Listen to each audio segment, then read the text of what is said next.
We are on Davis Island. We're doing this whole drain system is probably 2 years old.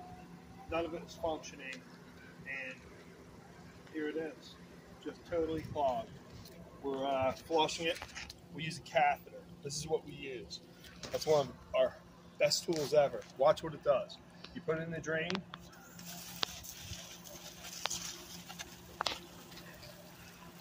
And its function is to clog the drain, clogs the back of it up so it doesn't go backwards, and then out the front, it shoots it out like a jet.